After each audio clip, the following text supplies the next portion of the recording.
amanya n'eddoboozi nze Balenzi Frederick nga ndi musomesa omutendeke, ndi munabyamizannyo omukukuutivu ng'era nzirukanyiza emizannyo egy'amasomero wano mu Mukono district, nenjiddukanya ne mu ggwanga era nenjiddukanya ne mu East Africa nga ndi ku lukiiko olufuga emizannyo gy'amasomero ga secondary mu bitundu binankanya ebyo byemmenye.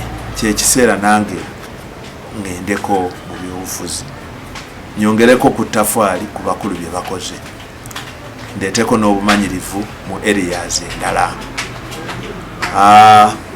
Ekimu ku byensuubira okulowooza nti naalitandise nakyo era ekisinga okunnuma nti Mukono okuva lwe yafuuka district, bwe twogerera Mukono terina kisaawe ekya district.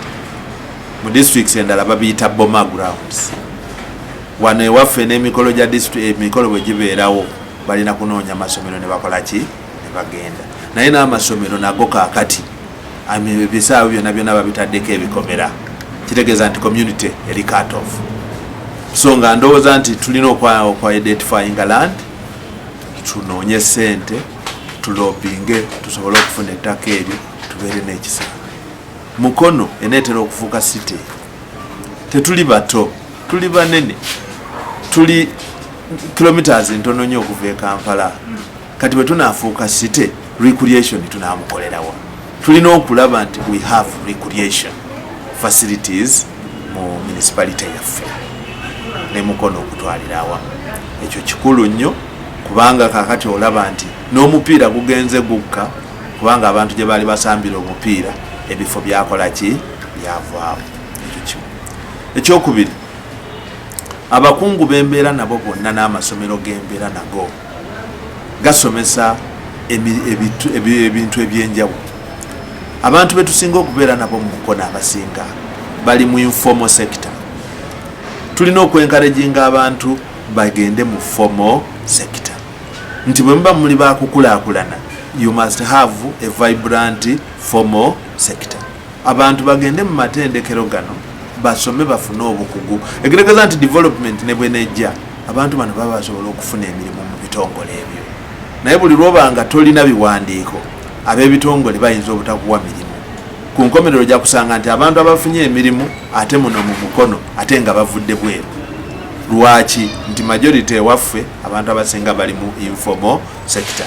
Kati njagala okwencouraginga abantu mu constituency okulaba nti abantu bagezaako okufuuka okuyingira mu formal sector, bafune obukugu obuliko ebbaluwa basobole okuweereza Mukono nga basobola okufiitinga buli mu kitundu.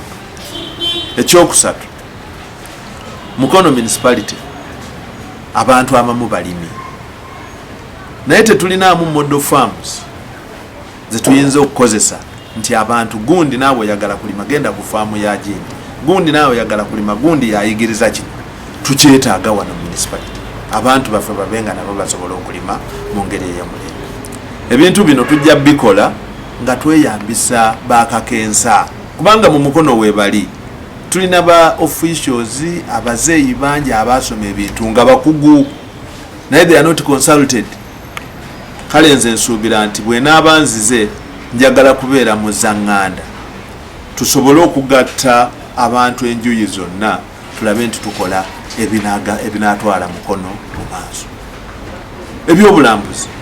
Ebyobulambuzi bireeta ssente mu bitundu byaffe, naye kati ffe bwe tutunuulira municipality yaffe ebyobulambuzi bye tulina biri ki?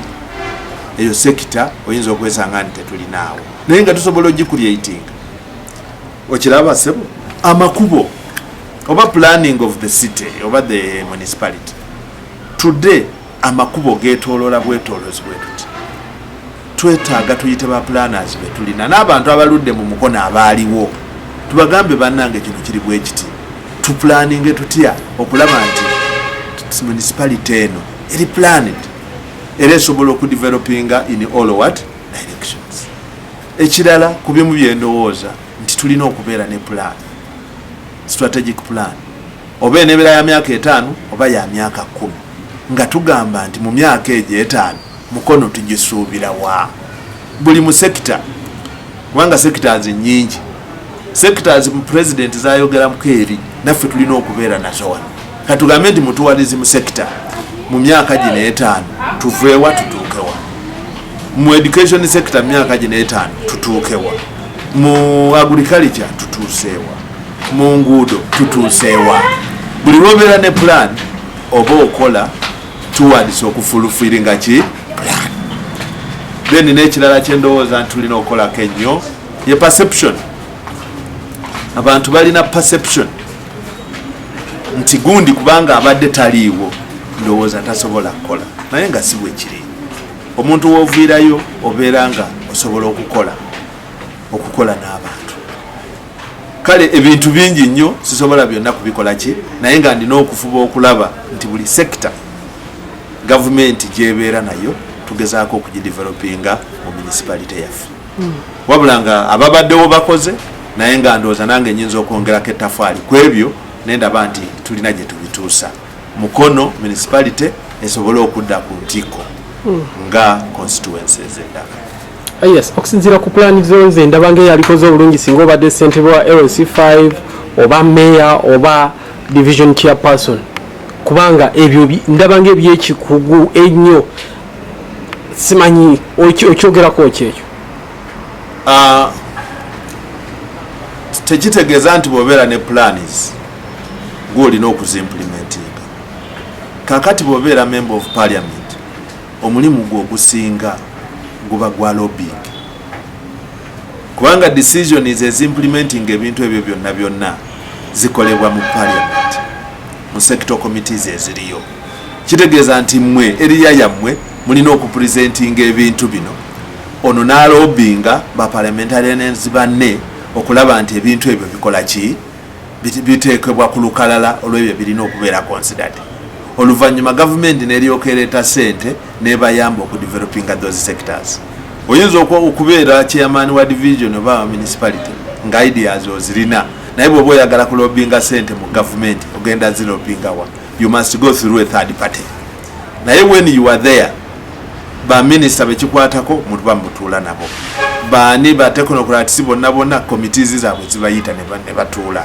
nze ndowooza nti you can lobby better eri then ng'okolagana n'abano boolese wano wansi okulaba nti implementing ekyo ekiba kiteekeddwa. Yes, Mukono municipality yemu ku constituency ezirina ababaka betulaba ab'amaanyi era amaanyi ogajjeewa kikyolowooza ekigenda okuwa enkizo okusobola okusiga okulula omubaka Betty Nambooze bakireke. Amaanyi g'ababaka yeyo gye nkugambye nti perception. Bw'obeera omubaka olina okubanga okola ng'omutima gw'omuntu bwe gukola nti omutima gw'omuntu gukola in all parts of the body. Nkugambye nti ebintu bye njogeddeko abamu nze ndowooza nti tebabirabye okiwulidde kakati omubaka ayinza okubanga mu eri ye naakoze bulungi naye mu eri eri aba akoze atya kati abantu kye balina okutunuulira nti tulina okudevelopinga municipality as a whole mu sectors zonna so si mu sector etya si sector emu that is what I stand for okiwulidde nti njagala kutunuulira ku planning ya municipality maanyi kyagabaddewo okugamba nti municipality eno eplanning bwe bweti kubanga alina coordinatinga ne abakulembera district n'abakulembera municipality n'abakulembera division n'abanga ssentebe waabwe okulaba nti ebintu ebyo biteekebwa mu nkola. That's what I think era nga kyendowooza sijja kugamba nti kino takikoze naye nkugambye nti nze ndinga endaba nti ndina byendaba bwe byendaba nti tebakoze eki tebabirabye. Amaanyi go gali luddawa nga tumaliriza?